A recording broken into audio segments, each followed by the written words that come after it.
Maroc-Sénégal, la finale de la Coupe d'Afrique 2025. Enfin, 2026, techniquement, les gars, ça se joue en janvier, hein.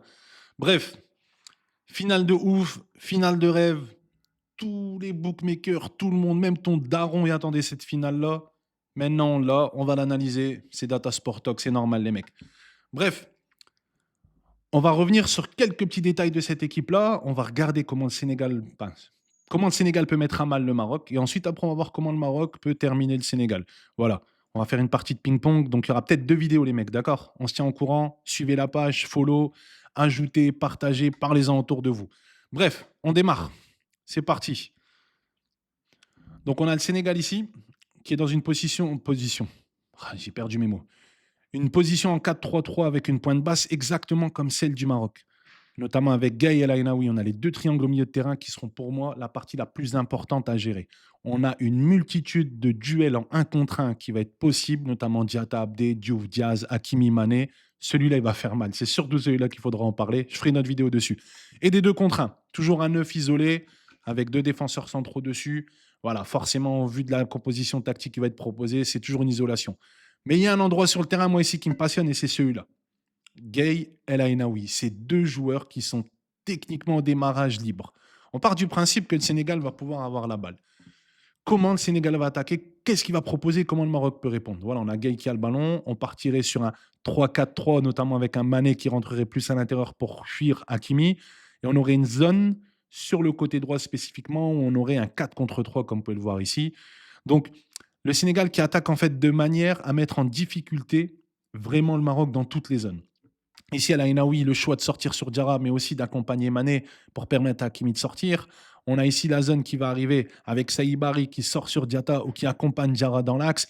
Bref, on a 2 joueurs super essentiels dans leur choix. Il va falloir être très lucide. El Ainaoui, El Kaabi, même si c'est possible qu'il met Hamza Egaman.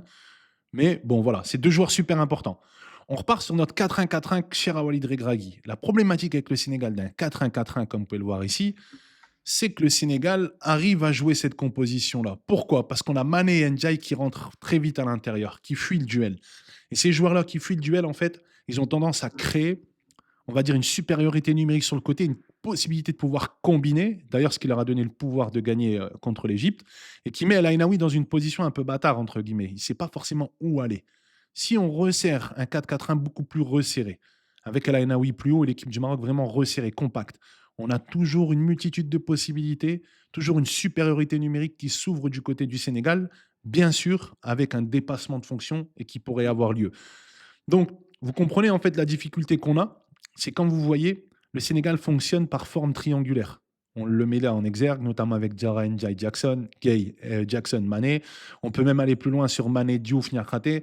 Enfin bref, il y a pas mal de possibilités d'expression technique et tactique de la part du Sénégal. Maintenant, on part du principe que le Sénégal balance des longs ballons. Il y a une habitude chez le Sénégal, c'est de balancer de très longs ballons sur Nicolas Jackson. Et quand vous regardez à chaque fois que le ballon part du défenseur central pour aller vers Nicolas Jackson, Mané, Ndiaye, Diatta, Diouf plongent dans le dos de la défense pour prendre la déviation. Si Massina, Aguerd réussissent à intercepter les ballons longs du Sénégal sur Nicolas Jackson et qui sont capables de relancer très proprement derrière, je pense que les possibilités vont pouvoir être très, très, très bénéfiques pour le Maroc. Vous l'aurez compris, un match très compliqué pour El Ainaoui, parce que là, il va devoir, entre guillemets, changer de logiciel, puis être sur de la forme physique, son impact, les interceptions qu'il met par match et toutes ces choses-là. Mais il va devoir être beaucoup plus dans la réflexion, dans l'attente. Il va être beaucoup plus, comment dire ça, dans ce qu'on va pouvoir ramener en fait de mieux chez un footballeur, en fait son QI football, dans la réflexion qui va se dire est-ce que je dois sortir sur un tel, compenser un tel, couper les lignes de passe. Il y a un nombre de datalogues, je vais afficher juste ici, là maintenant, vous les voyez concernant El Ainaoui. Je pense que c'est voilà, une multitude d'interceptions. C'est quelqu'un qui fait peu de fautes, mais quand on traduit peu de fautes dans une compétition, donc il fait que 10 fautes, je pense, depuis le début de la compète. 10 fautes pour un milieu de terrain, c'est qu'on a affaire à quelqu'un quand même de très intelligent. Voilà, c'est un mec aujourd'hui qui fait peut-être des fautes qu'on qualifierait nous de tactiques, même si ça déplaît à certains. Mais c'est des fautes voilà, qui permettent de ralentir le jeu et qui permettent de dicter le tempo quand l'équipe elle est sous pression. Ici, vous pouvez le voir, ça s'annonce compliqué dans le sens où le Sénégal va proposer un duel de petits tricoteurs, en fait. Malgré leur force physique, ça va proposer des décrochements intérieurs, ça va proposer des 1-2, on va proposer des dédoublements. Et là, en fait, il va falloir être très malin dans la manière de défendre, faire très attention de qui part dans son dos, qui est devant lui. Euh, voilà, toujours essayer d'avoir deux, trois coups d'avance. Bref, vous l'aurez compris, le Sénégal, une équipe beaucoup plus technique dans son expression tactique et beaucoup plus présente que le Nigeria.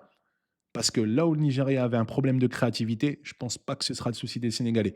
Dites-moi ce que vous en pensez, vous, en commentaire. Je fais la suite tout de suite. Restez dans la vidéo. On va voir le Maroc, comment le Maroc peut les exterminer, tout simplement. Pour la deuxième partie, qui concerne le Maroc et la capacité du Maroc à pouvoir mettre en difficulté cette équipe du Sénégal, on va s'intéresser et revenir sur un schéma de base. Voilà, on est toujours sur le 4-3-3 en forme losange. On va essayer de voir comment le Maroc peut s'exprimer pour poser des problématiques. Donc, on va s'intéresser à la manière dont le Sénégal défend et à la manière dont le Maroc va pouvoir apporter, entre guillemets, des difficultés, tout simplement. N'oubliez pas, les mecs, hein, c'est du foot, mais le football est fait d'habitude. Et une équipe, elle va pas jouer tout un tournoi pendant 4 mois avec des habitudes et se dire en finale, je vais tout changer. Vous comprenez? Je ne sais pas si vous comprenez ce que je suis en train de vous dire. Vous voyez, si vous faites quelque chose de bien, qui vous a amené jusqu'à une finale, vous pouvez faire une ou deux retouches, un ou deux changements tactiques qui vont mettre à mal l'équipe adverse.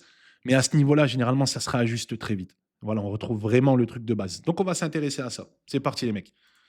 Donc, comme je vous l'ai dit, on est toujours sur le 4-3-3 hein, avec les points de base. Ici, j'ai fait spécifiquement de mettre le Sénégal en 4-3-3 très plat. Donc, avec Gay, qui se retrouve sur la même ligne que Diarra et l'autre Gay. Quand on regarde ici, on part du principe que le Maroc attaque. C'est là que c'est intéressant. Le Sénégal défend donc en 4-3-3 à plat, comme vous pouvez le voir ici. Et il y a une mouvance qui va avoir lieu, notamment dans la défense sénégalaise. On part du principe que Hakimi monte à droite. On a Sadio Mané qui le suit et qui vient créer un 4-4-2 défensif. Quand le Sénégal en fait crée ce 4-4-2, c'est-à-dire une personne qui monte à droite, donc Mané, en l'occurrence, qui devra suivre Hakimi pour éviter de déborder, Diatta qui vient serrer dans l'axe, on a toujours en fait un mouvement qui permet de bloquer ce qui s'était passé pendant le Nigeria. Vous avez vu, le Nigeria, c'était on part à droite, on va à gauche, fixer, renverser. Là, le Sénégal met en place une tactique pour bloquer tout ça. On remet les mecs en place. Si Mazraoui monte, là, la différence qui s'opère seulement sur le côté droit et du fait de l'âge de Mané, c'est qu'on recrée toujours le 4-4-2, comme vous pouvez le voir. Mais en l'occurrence, ici, on a Achraf Hakimi qui peut être disponible parce que la présence de Diaz, elle reste vraiment entre Diouf et Niakhaté. Et là, tu peux appliquer le principe du Nigeria du fixer-renverser, seulement sur Hakimi, mais pas sur Mazraoui. Parce que le côté droit du Sénégal avec Diatta et Ndiaye fait très bien son rôle. Donc on a toujours ce 4-4-2. Voilà, on est vraiment sur pas quelque chose d'extraordinaire, mais quelque chose d'assez bien huilé. C'est exactement ce qu'ils ont opéré contre l'Égypte et contre toutes les équipes contre lesquelles ils se sont retrouvés. Ici, vous vous retrouvez maintenant dans cette position-là où ils sont en place. Vous avez Diaz qui rentre un peu plus à l'intérieur. On a certaines zones qui sont vraiment libres de la part du Sénégal et que le Maroc devra gérer, comme je l'ai dit, avec El Ainaoui, Ndiaye, Mané, Gueye, du fait qu'ils rentrent à l'intérieur. On a toujours cette possibilité de pouvoir avoir Hakimi ou Mazraoui qui vient défendre, mais contrairement au Nigeria, le Sénégal rentre à l'intérieur, mais c'est un intérieur qui est proche de l'extérieur. C'est pas forcément comme le Lookman ou Osimhen qui jouait vraiment dedans. Ici, on met la lumière sur cette zone. Idrissa Gueye. Lui, il va avoir mal au crâne avec le Maroc. Je vous le dis tout de suite. Parce que Idrissa Gueye, en fait, il va se retrouver dans une position où on a Brahim Diaz qui rentre souvent à l'intérieur, donc il devra faire un choix, mais en même temps, quitter l'axe et faire passer El Ainaoui. Contre le Nigeria, El Ainaoui est le joueur qui a frappé le plus au but, hein, au cas où, alors que c'est un milieu défensif. Donc on a une multitude de possibilités avec El Ainaoui de pouvoir, entre guillemets, enclencher des frappes aux 20 mètres ou aux 30 mètres, de forcer Diarra à lâcher Saïbari pour libérer Saïbari, de forcer Diarra, le défenseur central, le numéro 2, à sortir sur El Kaabi ou à sortir sur El Ainaoui et d'avoir un temps de retard. Il y a une multitude d'actions qui vont avoir lieu à cet endroit-là. Et El Ainaoui, je vous le dis tout de suite, les gars, son rôle est primordial durant toute la Coupe d'Afrique. Son rôle est super, super important, encore plus que la tactique que Walid Regragui va mettre en place sur cette finale. Parce que El Ainaoui, aujourd'hui, va devoir se transformer en meneur de jeu et en même temps en sentinelle défensive. Je ne sais pas si vous arrivez à prendre un peu conscience du rôle de ce mec-là. Si ce gars-là arrive à faire ça aujourd'hui, ça part au Real, tout de suite, comme on dit, ça dégage. Mais il va proposer des choses intéressantes. Et le fait d'avoir El Ainaoui qui propose un peu cette distillation de jeu, et un Hakimi y montre, on retrouve toujours des zones voilà, super importantes, comme je vous les mets en exergue ici. El Ainaoui Diaz contre le Sénégal. El Ainaoui Diaz, c'est la clé. Mais vraiment, la clé de chez clé. Il y en a qui me diront, oui, mais tu sais, tu as El Kaabi. Même si j'aurais pu faire une analyse avec Egaman à la place de El Kaabi, je pense que El Kaabi est le plus adapté pour faire chier, notamment un joueur comme Diarra, parce que Diarra remplace Koulibaly. Diarra a 20 ans, n'a pas beaucoup d'expérience, et un mec comme El Kaabi qui joue sur Diarra, ça peut faire très, très, très mal. Bref, dites-moi ce que vous en pensez. Moi, c'était juste une analyse des forces en présence et des différentes possibilités que le Maroc peut offrir pour gagner cette victoire. Bien sûr, on fera un débrief après le match, hein, les gars. Mais dites-moi ce que vous en pensez tout court, hein. On se follow, les gars. Follow la page, ça comme je te dis. Clique.